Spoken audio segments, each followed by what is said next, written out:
foot.fr, fournisseur officiel de football. Salut à toutes et à tous, bienvenue dans ce nouveau JT Foot Mercato. On commence tout de suite avec le Bayern Munich. Et les Bavarois n'ont pas perdu de temps puisque ça y est, c'est officiel, leur premier transfert est d'ores et déjà acté alors que le Mercato n'a pas encore ouvert officiellement ses portes. Les Munichois étaient en quête d'un renfort au poste d'ailier et ils ont visiblement trouvé leur bonheur. Pour apporter de la concurrence à ce poste, le Recordmeister a décidé de bouger dès cet hiver pour Brian Zaragoza. Une information qui avait été dévoilée hier soir par le média espagnol El Chiringuito et confirmée depuis par AS et Marca. Le Bayern Munich a levé la clause libératoire du joueur dont le bail se terminait le 30 juin 2027. Le club de Bundesliga aurait déboursé 15 millions d'euros pour s'attacher les services de cette révélation de la Liga. Brian Zaragoza passera du FC Granada au FC Bayern pour la saison 2024-2025. Les champions allemands du record se sont mis d'accord sur ce point avec le joueur offensif et le club espagnol de première division. L'international espagnol bénéficiera d'un contrat de 5 ans jusqu'au 30 juin 2029, a annoncé le Bayern dans un communiqué. Les Allemands cherchent aussi à se renforcer en défense et ils auraient ciblé une piste encore en Liga. Lors des volus s'est jeté sur Ronald Araujo. Malgré la forte concurrence entre Upamecano, Kim Min-jae ou encore Mathis de Ligt, le Bayern Munich avait déjà montré un intérêt pour Tomiyasu d'Arsenal et plus récemment pour Raphaël Varane en grande difficulté du côté de Manchester United. Mais selon les informations de Sky Sport Allemagne, le Bayern Munich aimerait frapper un gros coup en s'offrant le défenseur cadre du FC Barcelone.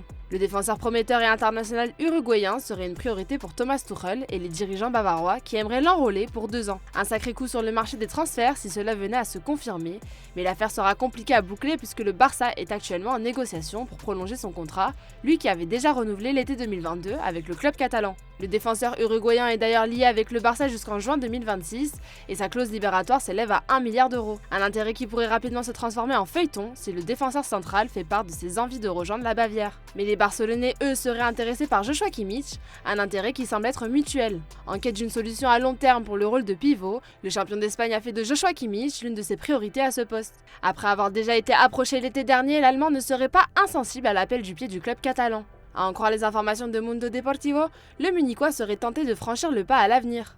Mais pour l'heure, le média espagnol informe que le principal intéressé demeure concentré sur la fin de saison avec le Recordmeister. De son côté, la direction du Barça, consciente de la difficulté d'attirer un tel joueur compte tenu de ses finances délicates, n'envisage pas de pousser pour l'attirer dès cet hiver. Autre bavarois sur le départ, c'est Eric Choupo-Moting.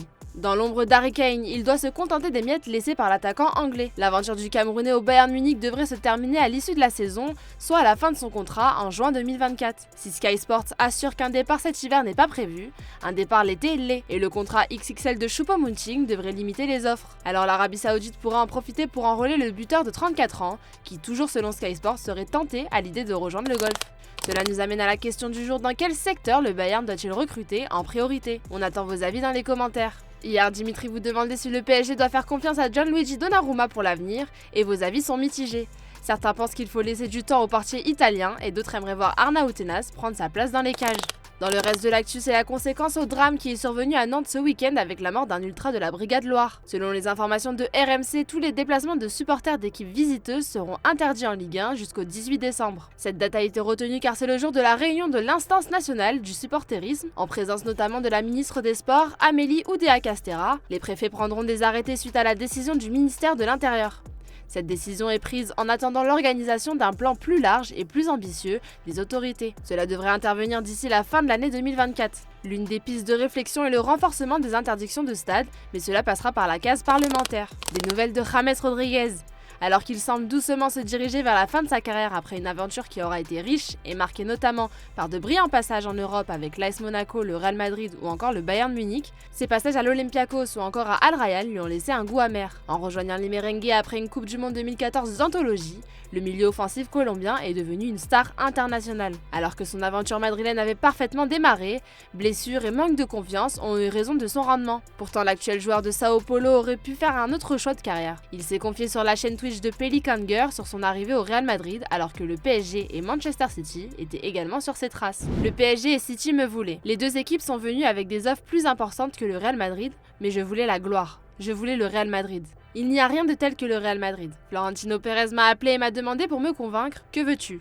De l'argent ou la gloire? J'ai dit que je voulais la gloire, et il m'a répondu, eh bien alors c'est fait. Reste à savoir de quoi aurait été faite sa carrière s'il avait rejoint la capitale française ou les Sky Blues. Vainqueur du Ballon d'Or 2023, Lionel Messi a vécu une année folle marquée par un mercato d'été agité. En fin de contrat, l'Argentin a quitté le PSG. Libre, il a été sollicité par le FC Barcelone, Al Hilal et l'Inter Miami. Le champion du monde 2022 a opté pour la franchise de MLS.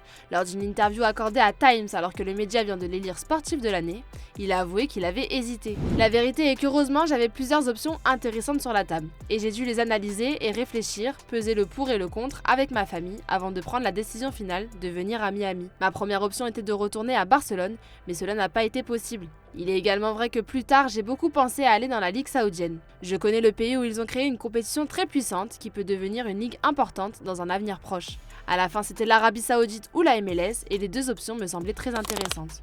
En parlant de l'Inter Miami, Luis Suarez devrait rejoindre ses amis et anciens coéquipiers Lionel Messi, Jordi Alba et Sergio Busquets. Un quatuor qui a régalé du côté du FC Barcelone qui devrait poursuivre le plaisir en MLS. Arrivant à la fin de son aventure avec Grêmio, d'après The Athletic, le dossier en serait à sa phase de finalisation. Selon le média britannique, un contrat d'1 an va être signé par Luis Suarez en faveur de la franchise américaine. Le départ de Joseph Martinez laisse à l'Inter Miami le seul Leonardo Campana comme option offensive et Luis Suarez sera amené à jouer la concurrence avec ce dernier. Âgé de 36 ans, l'attaquant uruguayen entend en tout cas s'offrir une dernière pige aux États-Unis. Et c'est officiel, Laurent Batles n'est plus l'entraîneur de l'AS Saint-Etienne. Hier soir, les Verts ont affronté Guingamp pour le compte de la 17e journée de Ligue 2. Mais Saint-Etienne s'est incliné 3-1 à Geoffroy Guichard. Une défaite qui a visiblement été celle de trop pour les dirigeants stéphanois puisque c'est la 5e d'affilée. Le club de la Loire a donc décidé de se séparer de son entraîneur en poste depuis l'été 2022. C'est Laurent Huard, le directeur du centre de formation, qui assumera l'intérim. La SSE est déjà en quête d'un coach. Thierry Lauré est en avance sur la concurrence, Olivier Dallolio est notamment en liste. En revanche, Philippe Montagnier aurait déjà refusé le poste. L'ancien coach de Reims et de Bordeaux, David Guillon, a été nommé entraîneur de l'Estac jusqu'à la fin de la saison. Après le limogeage de Patrick Kisnorbo et un intérim satisfaisant d'Alou Diarra, 3 a décidé de miser sur un nouvel entraîneur pour la fin de la saison. Vainqueur 2-0 d'Amiens hier, le club de l'Aube est sorti de la zone rouge et pointe à la 14e place du championnat. Libéré le 7 octobre dernier par les Girondins de Bordeaux, David Guillon va connaître son 3e club au niveau professionnel. L'Estac est fier d'annoncer la nomination de David Guillon en tant que nouvel entraîneur de l'équipe première. Le technicien arrive avec une grande expérience du football français, avec plus de 200 matchs dirigés en Ligue 2 et en Ligue 1, a ainsi expliqué l'Estac dans un communiqué. C'est la grande nouvelle du côté du RC Lens. À 38 ans, Jean-Louis Leca a décidé de prolonger son contrat d'une saison avec les 100 et or. Il est désormais lié au club jusqu'en 2025, lui qui est devenu depuis 1 an et demi la doublure de Brice Samba. Arrivé à Tottenham à l'été 2022 après la fin de son contrat à Southampton, Fraser Foster signe pour une saison de plus à Tottenham, soit jusqu'en 2025. S'il a disputé 20 rencontres en qualité de remplaçant de Hugo Lloris, écarté du groupe professionnel cette saison, il a gardé son statut de deuxième gardien derrière l'Italien Vicario. Et gros coup dur pour le FC Barcelone, absent depuis mi-novembre, Marc-André ter Stegen va subir une opération au dos cette semaine afin de mettre fin à ses douleurs récurrentes.